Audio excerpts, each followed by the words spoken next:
Gen Z ರೈತ ಹೋರಾಟಗಾರ ಅಥವಾ ಯುವ ಹೋರಾಟಗಾರರಾಗಿರುವಂತಹ ಭರತ್ ಅವರಿದ್ದಾರೆ. ಭರತ್ ಅವರೇ, ಗುಡ್ ಮಾರ್ನಿಂಗ್. ಶಿವಶಂಕರ್ ಮಾತಾಡ್ತಾ ಇದ್ದೀನಿ. ಎಸ್, ಥ್ಯಾಂಕ್ ಯು ತಮ್ಮ ಸಮಯ ಕೊಟ್ಟಿದ್ದಕ್ಕೆ.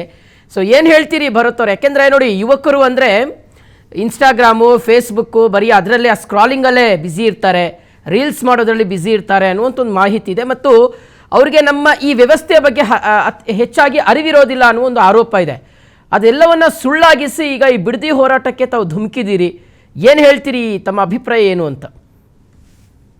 ಸರ್, ನೀವು ರೀಲ್ಸ್ ಅಂತ ಹೇಳಿದ್ರೆ ಸರ್, ಆಕ್ಚುಲಿ ನಮ್ಮ ಹೋರಾಟ ಇಲ್ಲಿವರೆಗೂ ಬರ್ತಿರಕ್ಕೆ ಕಾರಣನೇ ಈ ರೀಲ್ಸ್ ಮತ್ತೆ ಯೂಟ್ಯೂಬ್ ಚಾನೆಲ್ ಮಾಡ್ತಾರಲ್ಲ, ಕಂಟೆಂಟ್ ಕ್ರಿಯೇಟರ್ ಇಂದ.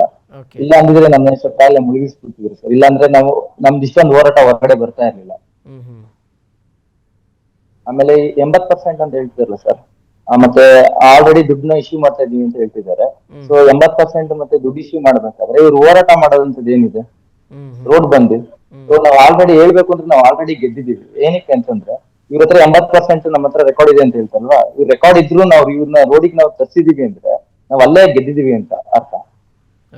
ಇಷ್ಟು ಆತರವಾಗೆಲ್ಲ ಮಾಡ್ತಿದ್ದಾರೆ ಅಂದ್ರೆ ಆಲ್ರೆಡಿ ಸರ್ಕಾರಕ್ಕೆ ಭಯ ಬಂದಿದೆ ಸರ್ ನಮ್ಮ ಮೇಲೆ.